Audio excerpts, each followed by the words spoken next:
नमस्कार, मैं दुर्गा प्रसाद। मैं बिल्कुल ठीक ठाक हूँ और उम्मीद करता हूँ आप भी ठीक ठाक होंगी। आज की कहानी है उत्तर प्रदेश के गाजियाबाद की। गाजियाबाद का एक थाना पड़ता है जिसका नाम है नंदग्राम। और इसी नंदग्राम थाना के अंतर्गत एक जगह आती है जिसका नाम है राजनगर एक्सटेंशन।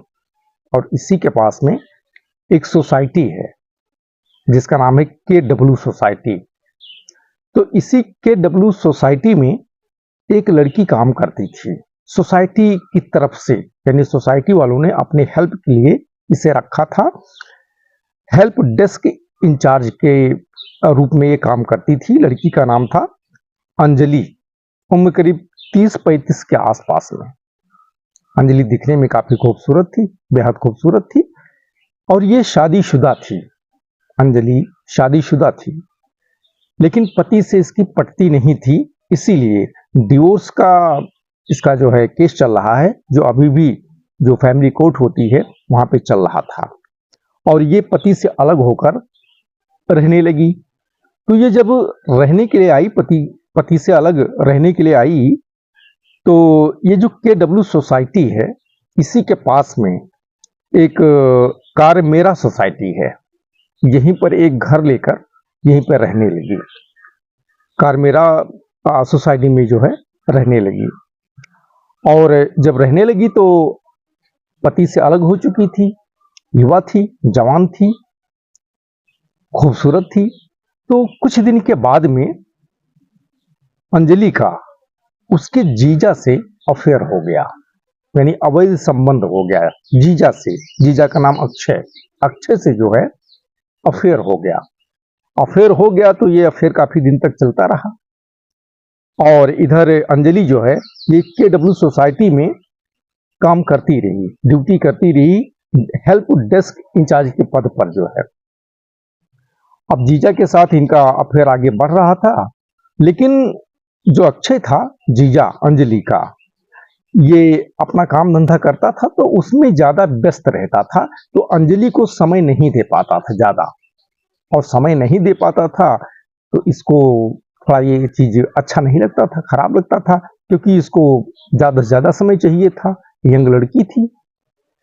तो जब कई बार जीजा अक्षय से इसने कहा समय देने के लिए, तो वो बार बार इनकार करता रहा जीजा कि मेरे पास जितना समय एक्स्ट्रा बचेगा उतना ही मैं दे सकता हूँ, क्योंकि काम धंधा है उसमें भी व्यस्त रहता हूँ, हमारी अपनी भी फैमिली है, उसको भी हमें समय देना पड़ता है। तो अंजलि को लगा कि अब यहां से तो काम होगा नहीं, क्योंकि उसे ज्यादा से ज्यादा समय चाहिए था। तो बाद में अंजलि का जो है एक पवन नाम के युवक से संपर्क हो गया। और फिर धीरे धीरे दोनों के बीच दोस्ती हुई, और दोस्ती के बीच दोनों के बीच में प्रेम हो गया। अंजलि खूबसूरत थी। अब पवन और अंजलि जब एक दूसरे के प्रेम में आ गए, मोह पास में आ गए, तो अंजलि भी पवन से प्रेम करने लगी बेइंतहा। और जो पवन था वो भी अंजलि से बेइंतहा प्रेम करने लगा। और पवन ने ये अंजलि से कंफर्म कर दिया कि अब आगे की जिंदगी तुम सिर्फ मेरी और मेरी ही बनकर रहोगी, बाकी आप किसी की नहीं हो सकती हो। बस इन दोनों को डिवोर्स होने का इंतजार था। डिवोर्स हो जाता अंजलि का पति के साथ, और फिर पवन और अंजलि ये दोनों शादी कर लेते। अब पवन और अंजलि का जब अफेयर प्रेम संबंध आगे बढ़ने लगा, तो इसकी जानकारी अंजलि के जीजा अक्षय को हो गई। अब जब अक्षय को इसकी जानकारी हो गई, तो एक दो बार अक्षय अंजलि से पूछताछ किया, तो अंजलि ने एक्सेप्ट कर लिया, मान लिया कि हाँ पवन के साथ हमारे संबंध हैं, आप हमें समय नहीं दे पाते थे, इसलिए पवन के साथ हमारी दोस्ती हुई, और दोस्ती के साथ साथ प्रेम हो गया। अब मैं पवन से बेइंतहा प्रेम करना चाहती हूँ, और पति के साथ डिवोर्स के बाद हम दोनों शादी कर लेंगे। तो ये बात जब अपने जीजा से बताती है अक्षय से, तो अक्षय भी स्वीकार कर लेता है कि चलो ठीक है, हमारे पास इतना समय नहीं था, हम नहीं दे पा रहे थे, और तुमने अपना दूसरा प्रेमी चुन लिया है तो हमें कोई आपत्ति नहीं है। अब ऐसे समय आगे बढ़ने लगा। इसी बीच जैसे बताया कि अंजलि KW सोसाइटी में जॉब करती थी, हेल्प डेस्क इंचार्ज के रूप में। युवा थी ही, यंग थी ही और खूबसूरत थी। तो इसी सोसाइटी में, केडब्ल्यू सोसाइटी के एक अपार्टमेंट में एक युवक रहता था। ये भी हैंडसम, स्मार्ट, हट्ठा कट्ठा। नाम था तरुण पवार। उम्र करीब 35 साल की। अपने फैमिली के साथ में रहता था। तो जब उसी सोसाइटी में तरुण पवार रहता था और उसी सोसाइटी में हेल्प डेस्क इंचार्ज के रूप में अंजलि भी काम करती थी। तो आते जाते दोनों एक दूसरे को देखते थे, मिलते थे। धीरे धीरे जो है दोनों की भी दोस्ती हो जाती है, यानी तरुण पवार और अंजलि के बीच दोस्ती हो जाती है। अब दोस्ती हो जाती है तो अंजलि तरुण पवार को एक कॉमन दोस्त मानकर चल रही थी कि चलो ठीक है, पवन के साथ प्रेम है, संबंध है और तरुण भी ठीक ठाक है, तो उसके साथ दोस्ती कर ली। लेकिन एक जो नॉर्मल दोस्ती होती है वही। लेकिन जो तरुण था ये सीरियस हो गया। तरुण को अंजलि से जो है प्रेम हो गया। अब जब प्रेम हो गया तो दोनों का मोबाइल नंबर एक दूसरे के पास में था ही। अब तरुण जब भी समय मिलता था अंजलि को फोन करने लगा, फोन पे बातें दोनों की होने लगी। और फिर रात के समय तरुण अंजलि को फोन करता था और लंबे समय तक बातचीत होती रहती थी। कंटिन्यू ये तरुण का शेड्यूल बन चुका था, अंजलि से बात करना और अंजलि का तरुण से बातचीत करना। लेकिन अंजलि उसे अपना कॉमन फ्रेंड ही मानती थी, लेकिन तरुण उसके पीछे पागल हुआ जा रहा था। ये चीज अंजलि को खराब लगती थी, लेकिन फिर भी वो डायरेक्ट जवाब नहीं दे पा रही थी। बहाने बना बना के जवाब देती थी, लेकिन तरुण मानने को तैयार नहीं था। कुछ दिन के बाद इसकी जानकारी अंजलि के प्रेमी पवन को हो जाती है और पवन के माध्यम से उसके जीजा अक्षय को हो जाती है। तो तरुण अंजलि को चाहता था, उससे फोन पे बातचीत करता था, दोस्ती थी या प्रेम संबंध स्थापित करना चाहता था। ये जानकारी जब पवन और अक्षय को होती है तो ये विरोध करने लगते हैं, इन्हें अटपटा लगता है। अंजलि से कहने लगते हैं कि तरुण से बातचीत करना बंद कर दो, उसके साथ बातचीत मत करो। पवन यह भी बार बार अंजलि से कहता था, तुमसे मेरी हो मेरी ही रहोगी, बाकी तुम किसी की नहीं हो सकती हो, तुम्हें होने नहीं देंगे। बार बार पवन ये कहता रहता था। अंजलि भी पवन के साथ में ही लॉयल थी, जिसे कॉमन फ्रेंड मानती थी। अब एक दिन की बात है, पवन और अंजलि ये दोनों यानी प्रेमी प्रेमिका ये कहीं पर घूमने टहलने गए थे। और पवन और अंजलि दोनों साथ में ही थे, घूमने गए थे जैसा बताया। उसी समय तरुण का फोन आ जाता है अंजलि के नंबर पर। अंजलि फोन रिसीव करती है और तरुण से कहती है कि मैं तुमसे बाद में बात करती हूं। अब तरुण जो है बार बार वो फोन कट करती है अंजलि, और यही बोलकर कि मैं तुमसे बाद में बात करती हूं। और तरुण जो है नहीं मानता, बार बार फोन करता रहता है। जब कई बार ऐसा हो गया, अंजलि मना करती रही, तो तरुण फोन करके उसे गालियां देने लगा। तो जब गालियां देने लगा तो कोई कोई मोबाइल ऐसा होता है हैंडसेट कि सामने वाला जो बोल रहा होता है मोबाइल से बाहर सुनाई देता है। अगर कोई नजदीक में या पास में कोई व्यक्ति है तो उस तक ये बात पहुंच जाती है, उसे सुनाई दे जाता है कि सामने वाला क्या बोल रहा है। तो पवन उसके साथ में था और उसने सुन लिया गाली देते हुए तरुण को, और तरुण की आवाज भी वो पहचान लिया, क्योंकि तरुण के बारे में पहले से ही वो जानता था, अंजलि बता चुकी थी, पता लग चुका था। अब पहले तो वो विरोध करता था कि तरुण से बात करना बंद कर दो, तरुण से रिलेशन बिल्कुल ही नहीं रखना है, ये अंजलि से ही बात करता था। तरुण से भी एक दो बार बोला था, लेकिन तरुण मानने को तैयार नहीं था। लेकिन उस दिन जब उसके सामने अंजलि के साथ गाली गलौज करने लगा फोन के ऊपर, तो ये चीज पवन को बर्दाश्त नहीं होता है। क्योंकि जैसे बताया कि पवन और अंजलि एक दूसरे को बेइंतहा प्रेम करते थे। अंजलि उसे यानी तरुण को सिर्फ अपना कॉमन दोस्त मान के बातचीत करती थी, लेकिन अगर तरुण बात ना भी करता तो भी उसे कोई दिक्कत नहीं थी। वो ही नहीं मान रहा था, पागल हुआ जा रहा था।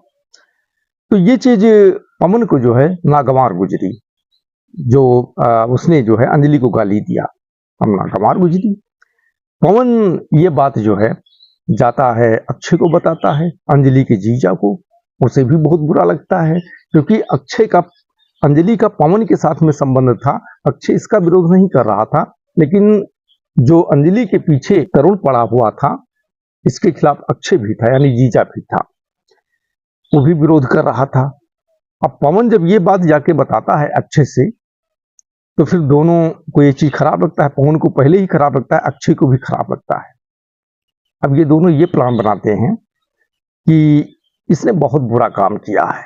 चलो अभी तक बातचीत करता था, इतना तक ठीक था, आज गाली अगर दे दिया है, ये बहुत गलत किया है। इसे अब खत्म ही कर देते हैं, रास्ते से हटा देते हैं। अगर ये नहीं रहेगा तो अंजलि का पीछा छूट जाएगा। अंजलि से जो रेगुलर बातचीत करता है या उससे प्रेम संबंध स्थापित करना चाहता है, इससे छुटकारा मिल जाएगा, अंजलि भी फ्री हो जाएगी। और इसी के साथ साथ अंजलि को जो उसने गाली दिया है, जिसे हम यानी पवन बेहद प्रेम करता है, अब पवन और अक्षय प्लान बना लेते हैं कि अब जो है तरुण को खत्म कर देना है, रास्ते से हटा देना है। दोनों सहमत हो जाते हैं और इस प्लानिंग में अंजलि को भी शामिल कर लेते हैं। अंजलि भी शामिल हो जाती है और उसके बाद में पवन अपने कुछ और दोस्तों को शामिल कर लेता है इस प्लान में। जो खास दोस्त उसके होते हैं उनको और शामिल कर लेता है। तो उसमें कई दोस्त इसके होते हैं अपना पवन के। अब जैसे एक अंजलि थी ही, जो प्रेमिका थी, मेन पात्र थी, और दूसरा जीजा था, जीजा के साथ भी उसके अवैध संबंध थे, अक्षय और पवन। इन तीन के बाद पवन कुछ लोगों को और साथ में जो है जोड़ता है अपने दोस्तों को इस प्लानिंग में। एक का नाम होता है दीपांशु, दूसरे का नाम जीते, तीसरे का नाम अंकुर, चौथे का नाम वंश, पांचवें का नाम मनोज और छठवें का नाम अंकित। ये 6 दोस्तों को पवन अपने साथ और इस प्लान में जोड़ लेता है और उसके बाद में ये सब मिलकर साथ में बैठते हैं, मीटिंग करते हैं, प्लान बनाते हैं कि कैसे इस कार्य को जो है अंजाम तक पहुंचाया जाए। तो प्लान के हिसाब से ये लोग एक फर्जी आईडी से मोबाइल नंबर लेते हैं और उसी मोबाइल नंबर से एक दिन जो है पवन तरुण को कॉल करता है, क्योंकि जो तरुण था, ये तरुण इंटीरियर डिजाइनर था। ये कॉन्ट्रैक्ट लेके जो है ये काम करवाता था, इंटीरियर डिजाइनिंग का काम करता था। तो पवन जो है तरुण को फोन करता है उसी नए नंबर से और काम देने के बहाने तरुण को अपने पास बुलाता है मिलने के लिए। तरुण जो है एक्सेप्ट कर लेता है, क्योंकि उसे काम की तलाश रहती थी, काम करता ही था। जब काम की बात आती है तो वो मिलने के लिए तैयार हो जाता है। और फिर 16 अगस्त की बात है। 16 अगस्त को सुबह तरुण वही 12 बजे के आसपास में अपनी कार से जो है अपने घर से निकलता है, KW सोसाइटी से वहां से निकलता है और वहां से सीधा जहां पवन ने बुलाया था वहां जाता है। तो एक इलाका पड़ता है वहां का जिसका नाम है मोरटा इलाका, और मोरटा इलाके में ही एक जगह है जिसका नाम है मधुबन बापू धाम। यहीं पे मनोज का घर था। जो भी 6 लोगों का नाम गिनाया है पवन के दोस्त, उनमें 6 लोगों में से एक मनोज था। तो यहीं पर मधुबन बापू धाम में उसका घर था। अब प्लान के अनुसार ये सभी लोग यानी अंजलि, उसका जीजा अक्षय, पवन और पवन के 6 दोस्त, ये सब मनोज के ही घर में उपस्थित होते हैं। ये सब प्लानिंग होती है। तरुण को इसकी कोई जानकारी नहीं कि आज उसके साथ क्या होने वाला है। अब तरुण अपनी कार लेके वहीं पर पहुंचता है मनोज के घर के पास में, और जैसे मनोज के घर के अंदर एंटर करता है तुरंत सभी लोग मिलकर इसको पकड़ लेते हैं। पकड़ के इसके हाथ और पैर दोनों रस्सी से बांध देते हैं और बांधने के बाद ये सब लोग मिलकर उसे पीटना शुरू करते हैं और करीब 2 घंटे तक उसको मारते रहते हैं, पीटते रहते हैं। और फिर तरुण बेहोश हो जाता है। जब बेहोश हो जाता है उसके बाद ये लोग गला उसका घोंट देते हैं और उसकी मौत हो जाती है, तरुण पवार की। ये सब जो दृश्य चल रहा था वहां पर, ये अंजलि देख रही थी, लेकिन एक भी बार उसे बचाने का प्रयास नहीं की, बल्कि चुपचाप देख रही थी और एक हिसाब से सहमत भी थी।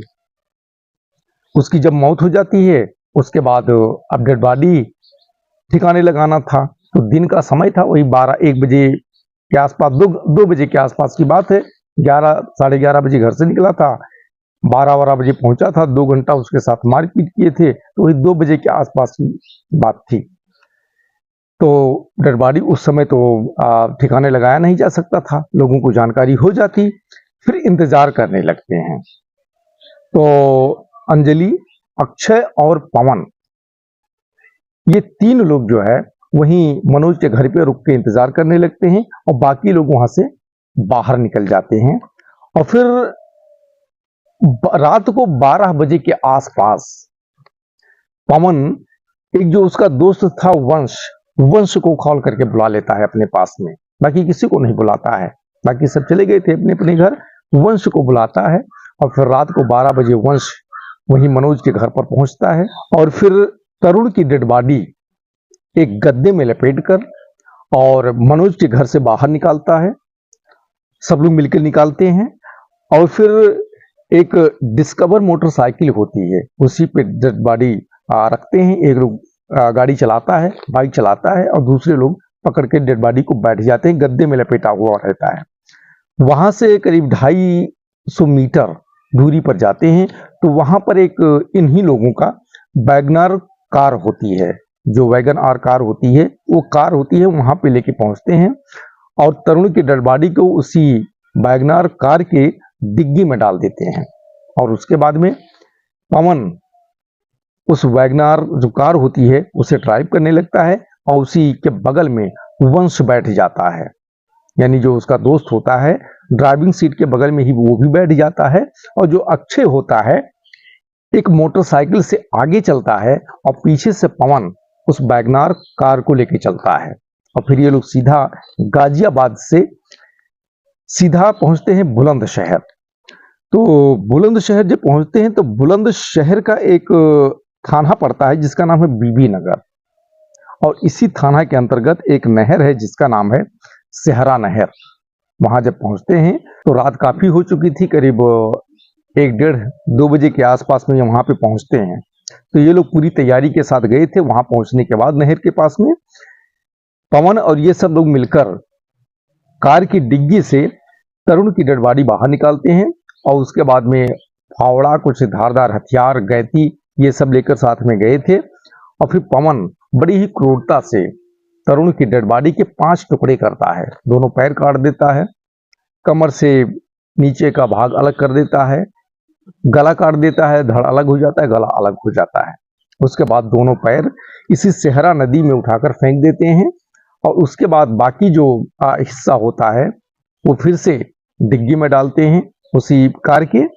और इसी नहर से करीब 12 किलोमीटर दूर एक दूसरी नहर पड़ती है जिसका नाम है बाबूगढ़ नहर, यहां पर लेके पहुंचते हैं और इनके पास 3 टुकड़े होते हैं। 3 में से 1-2 टुकड़े इसी बाबूगढ़ नहर में फेंक देते हैं और बाकी टुकड़े इधर उधर फेंक देते हैं। और फिर रात को ये लोग वापस सीधा गाजियाबाद पहुंचते हैं। यहां जब पहुंच जाते हैं तो पवन और वंश उसका दोस्त, ये दोनों, तरुण की कार वहीं पे खड़ी थी, तरुण की कार को लेते हैं और वहां से सीधा गाजियाबाद का एक इलाका पड़ता है नेहरू नगर, और इसी नेहरू नगर इलाके में एक हॉस्पिटल है, काफी मशहूर हॉस्पिटल है जिसका नाम है यशोदा हॉस्पिटल।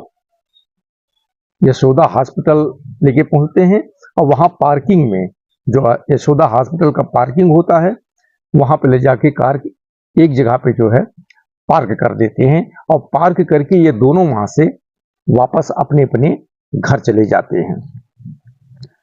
अब चूंकि ये 16 तारीख का मामला था, 16 अगस्त का, 16 अगस्त को पूरा दिन बीत जाता है, पूरी रात बीत जाती है।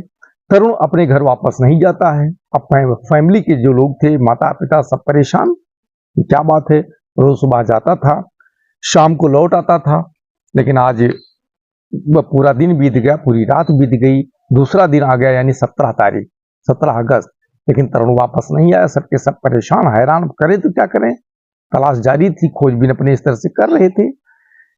17 तारीख को भी काफी देर तक इंतजार किए दिन में, तो जब तरुण का कहीं कोई अता पता नहीं चला तो तरुण के पिताजी, जिसका नाम था रविंद्र पवार, था क्या है, रविंद्र पवार जी अभी हैं, तो रविंद्र पवार जी जो है जो इलाके का थाना था नंदग्राम, यहाँ जाते हैं। वहां पर अपने बेटे तरुण पवार की गुमशुदगी की रिपोर्ट दर्ज करवा देते हैं और उसके बाद में लौट आते हैं। अपने स्तर से भी उसकी तलाश शुरू कर देते हैं। पुलिस भी अपने स्तर से तलाश शुरू करती है, लेकिन गुमशुदगी के मामले में पुलिस बहुत ढुलमुल रवैया अपनाती है। तो पुलिस का वही हाल था। अब 17 के बाद में 18 व 19 तारीख बीत जाती है। तरुण का कहीं कोई अता पता नहीं चलता है, कोई सुराग नहीं लगता है। फिर 20 अगस्त को तरुण के पिता रविंद्र पवार ये फिर से नंदग्राम थाने जाते हैं। वहां एक दूसरी तहरीर लेके जाते हैं, अपहरण की तहरीर यानी किडनैपिंग की तहरीर लेके जाते हैं, देते हैं पुलिस को। पुलिस फिर से एक FIR दर्ज करती है। अब पुलिस को लगता है कि ये मामला काफी गंभीर है, मामला सिर्फ गुमशुदगी से संबंधित नहीं है बल्कि कुछ और हो सकता है। पुलिस इस मामले को काफी गंभीरता से लेती है। 17 को गुमशुदगी की FIR जब दर्ज करवाए थे तब इतना ज्यादा गंभीरता पूर्वक पुलिस ने इस मामले को नहीं लिया था, लेकिन 20 अगस्त को मामला काफी गंभीर लगता है और पुलिस फिर अपने स्तर से खोजबीन शुरू करती है। अब खोजबीन जब शुरू करते हैं तो सबसे पहले तरुण के जो मोबाइल होता है उसको सर्विलांस पे लगाते हैं और उसका लोकेशन ट्रेस करते हैं। प्लस अपनी सोसाइटी से जब तरुण निकला था 11 साढ़े 11 बजे के आसपास यहाँ KW सोसाइटी से, तो वहां सोसाइटी से लेकर जिस रास्ते से उसकी कार जा रही थी उस रास्ते का पूरा जो CCTV फुटेज होता है पुलिस उसको पूरा निकलवाती है, खंगालती है और सर्विलांस में मोबाइल लगाई थी, लोकेशन उसका निकलवाया था। तो उसका लोकेशन यही दिखाई देता है, मोरटा इलाका, मधुबन बापू धाम, यहीं पे दिखाई देती है उसका लोकेशन मोबाइल का।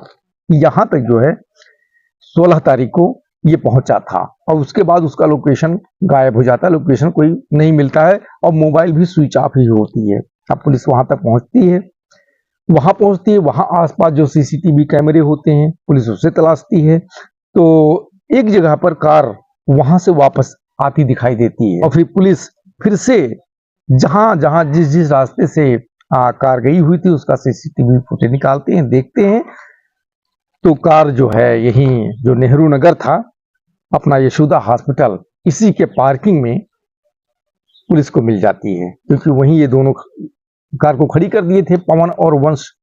अब पुलिस जब वहां पहुंचती है तो कार मिल जाती है। कार जब मिल जाती है तो कौन इस कार को लेकर आया है पुलिस को जानकारी नहीं। अब पुलिस जो पार्किंग का इंचार्ज होता है, पार्किंग के लोग होते हैं, उनसे पूछताछ करती है तो पार्किंग वाले सीधा बताते हैं कि सर बहुत सारी गाड़ियां आती हैं, पार्क करके लोग चले जाते हैं, इतना याद नहीं रहता कि कौन लेके आया था। तो वहीं पार्किंग में एक CCTV कैमरा लगा हुआ था। पुलिस उस कैमरे को जब खंगालती है, फुटेज निकालती है, तो इसी कार के पास, तरुण के कार के पास में 2 लोग दिखाई देते हैं, जिसमें एक पवन होता है और एक वंश होता है उसका दोस्त। और उसके बाद में पुलिस जो है इन दोनों को काफी प्रयासों के बाद गिरफ्तार कर लेती है, क्योंकि CCTV कैमरे के माध्यम से इन लोगों का फोटो मिल ही गया था और फिर उसी के माध्यम से जो है काफी तलाश करने के बाद इन दोनों को पुलिस गिरफ्तार कर लेती है। और गिरफ्तार करने के बाद जब थाने लेके आते हैं और कड़ाई से जब पूछताछ करते हैं तो ये लोग टूट जाते हैं और अपना गुनाह कबूल कर लेते हैं और पुलिस के सामने इस पूरी कहानी को बयां कर देते हैं जो मैंने अभी आपको सुनाई है। और उसके बाद यही 2 लोग यानी पवन और वंश या अंजलि का नाम भी बताते हैं, अक्षय का भी नाम बताते हैं और जो बाकी 6 दोस्त इनके होते हैं, बाकी जो दोस्त होते हैं उन सभी का नाम भी वंश और पवन ये पुलिस के सामने बता देते हैं। और उसके बाद में पुलिस अंजलि को भी गिरफ्तार कर लेती है। अब पुलिस जो है पवन, वंश और अंजलि इन 3 लोगों को गिरफ्तार कर लेती है और उसके बाद में जो सुसंगत धाराएं होती हैं पुलिस उन धाराओं में इन सभी के ऊपर केस दर्ज करके पवन, वंश और अंजलि को स्थानीय अदालत में पेश करती है और अदालत इन तीनों को वहां से जेल भेज देती है। और उसके बाद पुलिस बाकी जो 6 आरोपी होते हैं उनकी तलाश में जुट जाती है। तो दोस्तों आज की यही कहानी है। कहानी यदि अच्छी लगी हो तो लाइक करें, शेयर करें, कमेंट करें। चैनल पे नए हैं तो सब्सक्राइब अवश्य करें। फिर मिलेंगे अगले दिन एक नई कहानी के साथ। तब तक के लिए धन्यवाद। जय हिंद, जय भारत।